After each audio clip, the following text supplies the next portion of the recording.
Hey everyone, welcome back to the channel. Today we're talking about the new Apple event that's coming this Tuesday. So that is going to be September 12th. There's already many posts and articles and videos out there about what's coming, what's not coming, what you should expect, what maybe is just like overly blown out of proportion. So this is kind of like my last minute rumor video of like what we should expect to see and maybe some stuff that we should not expect to see come Tuesday. So I do have some notes here. And to start off, we are going to expect, of course, the iPhone 15.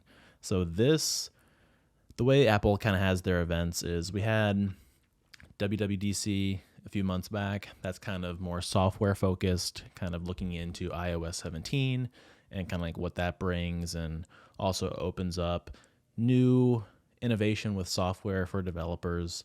And then you have the one in September, which is now, and that's generally going to be your iPhone, maybe your Apple Watches. Sometimes they throw in an iPad Air or an iPhone SE every now and then. And then next month, in October or even sometimes into November, right before the holidays, is when kind of like the heavier hitters come out. So your new iPads, new MacBook Pros, new chips, new M3 chips would be coming out. And pretty much it just rounds off like the rest of the whole Apple lineup just in terms or in time for the holidays. So come Tuesday, we are going to be looking at the iPhone 15 to start off and iPhone 15 Plus. So I'm not getting into the Pro versions yet, so just sticking with the iPhone 15. The biggest thing I think for all the iPhones is going to be USB-C. This has been something that, of course, we've seen on Samsung phones, other Android phones, and it kind of seems like a lot of other products, lights that I have around the house, computer accessories, photography, video accessories, everything's running on USB-C. So for Apple to kind of bring USB-C into its products is going to be huge. Plus, it's just fewer cables that we all have to carry around with us. So aside from that, the 15 model should also have the dynamic island. Now, this first came out on the 14 Pro, and it's that little notch at the top that has some of its own features as well. So those will be brought potentially. Again, these are just rumors. Those will be brought to the iPhone 15 lineup as well. And again, this is just the base version that we're talking about. USB-C, I already covered that. Improved efficiency and performance, I think it's going to be a huge upgrade for them because they're going to be moving from the A15 Bionic chip to the A16 Bionic chip.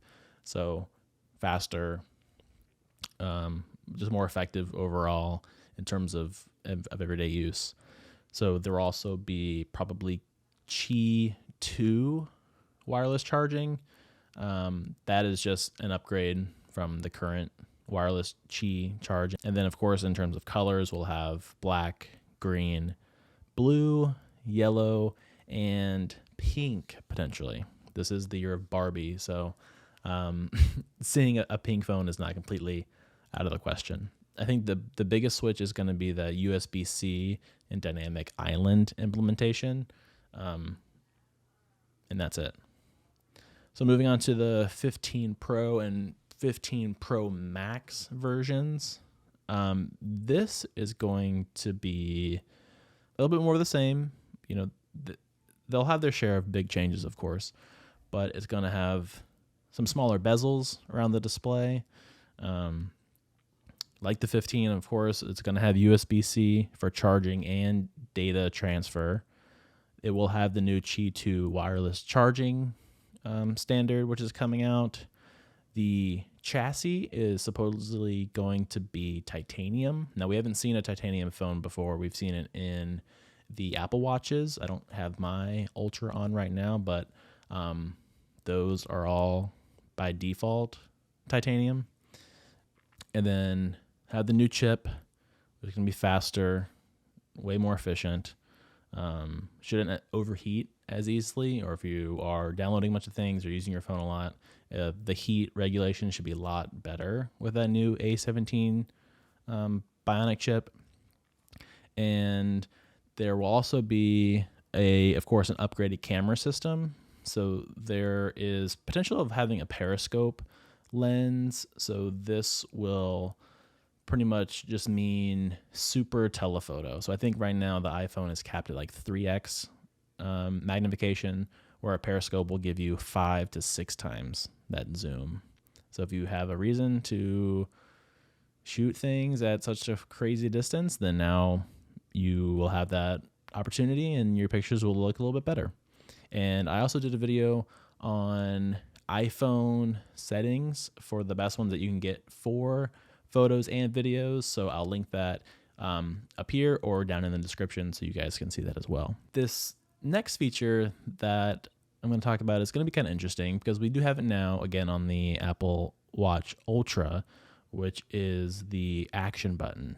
So the mute switch that we have on our phones here. So this mute switch here, which I pretty much rarely ever use because my phone's always on silent. I always just have the vibration on. That mute switch will be reportedly replaced with an action button. Again, we have that on the Apple Watch Ultra, and it's going to give you pretty much a bunch of customizations that you can do. You click that button, and you can set up to do different things. So if you want to click that button to start a workout, start your run, you can do that. You can click that action button, and maybe it pulls up your camera. Or you click that action button, and it does whatever. It takes you to your home app, and you can turn your lights on and everything around your house. So having the implementation of the action button is going to be pretty interesting. And I think most non-pro users, so a lot more customer base focused people who buy this will find it really interesting. The colors for the iPhone 15 Pro are reported to be like a space black, I think is what they're calling it. So not quite like a matte black, not quite space gray, somewhere in the middle. It's a space black, silver, blue, and gray. So with all these features, with iPhone 15 and iPhone 15 Pro lineup, there will be most likely a price jump. So with all these features that you're getting, it is expected, I think that, let's see, one analyst has suggested that the iPhone 15 Pro could start at $1099, which is a $100 increase. And the iPhone 15 Pro Max could start at $1299, which is a $200 increase. So we'll see come Tuesday. Moving on, next is the Apple Watch Series 9.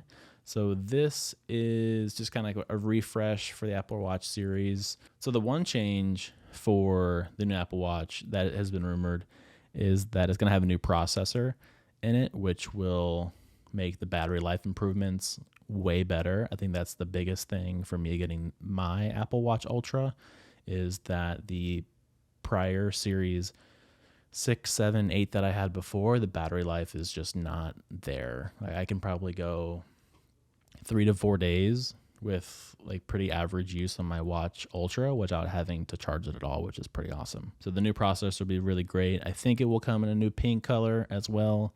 They're capitalizing again on that Barbie trend. So look out for a pink Apple Watch Series 9. There is some rumors about an Apple Watch Series Ultra 2, an Apple Watch Ultra 2. So those details are pretty sparse as of right now in terms of if there actually will be a new update. Most likely it will probably be a slightly better processor. So again, improving an already pretty great battery life and performance, but also adding in a black titanium color. So right now it's just in a silver or space gray kind of combination. So now with the Apple Watch Ultra 2, it will come in black titanium. The third thing I want to mention is AirPods. There'll probably be some new AirPods Pro that come out with USB-C. So it seems like USB-C is like the big thing for this event, that the iPhone 15, iPhone 15 Pro, AirPods that are coming out will all have that USB-C option. Of course, you'll see iOS 17. That was announced back at WWDC, and now most likely it will come out at the end of this month or whenever the iPhone 15s are released. Those two usually come hand in hand. The new iPhone comes out, so does the new cycle of iOS. So those are the main things that we will see. I want to mention that there might be some things that you won't see at this event. It is going to be a new M3 chip. Right now we're on M2. Year and a half before that was M1.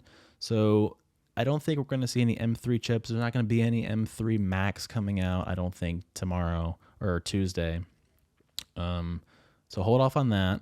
I don't think that will be any iPads on Tuesday. Usually they kind of throw in maybe like an iPad mini or something like that with the iPhone, and I don't think we'll see that as well.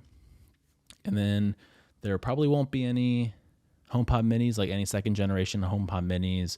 Probably won't be any OLED displays coming or any announcements of that. And certainly there won't be anything probably on the new Apple Vision. So that most likely will be all next year. Some stuff might be pushed to the event in October or November, but definitely the Apple Pro Vision will be in 2024 at least. So that's pretty much it. Thanks for watching the video. Tuesday's event's going to be really great. I'll definitely have some review videos coming out, so please make sure that you're subscribed. If you like the video, please leave a thumbs up. That helps definitely, of course, with the algorithm. And until next time, peace.